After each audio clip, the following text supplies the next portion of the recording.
अस्सलाम वालेकुम, welcome to 624 marriage bureau. Pakistan में रिश्ते लेट होने की बहुत सी वजूहात है। जब जब हमने काम स्टार्ट किया है रिश्ते करवाने वाला, सबसे जो मेन वजूहात है मेरे नज़दीक वो है ब्राइट फ्यूचर की।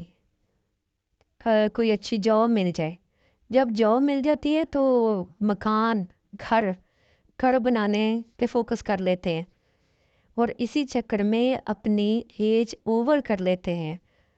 अभी जो एवरेज चल रही है वो है 55 से 60, और 30 में जाकर लोग शादी के लिए सोचते हैं। ये सबसे बड़ी वजूहत है पाकिस्तान में लेट रिश्ता करने। दूसरी, लोग स्टैंडर्ड ढूंढते हैं कि हमारे लेवल के हों, फिर ही हमने रिश्ता करना है।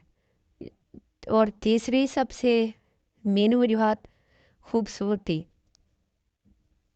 खूबसूरती के बाद फिर लोग लेवल देखते हैं कि ये हमारे लेवल के हों। और सबसे मेन बात, ज़ात बरादरी। ज़ात बरादरी पाकिस्तान बहुत ज़्यादा देखी जाती है। मैंने तो यही समझा था कि इंडिया में ज़ात बरादरी देखी जाती है, लेकिन पाकिस्तान में बहुत ज़्यादा ज़ात बरादरी देखी जाती है।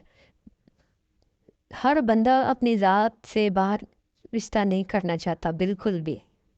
वीडियो वॉच करने का बहुत शुक्रिया। अपना बहुत सा ख्याल रखिएगा और हमारे चैनल को सब्सक्राइब कीजिएगा। अल्लाह हाफिज़।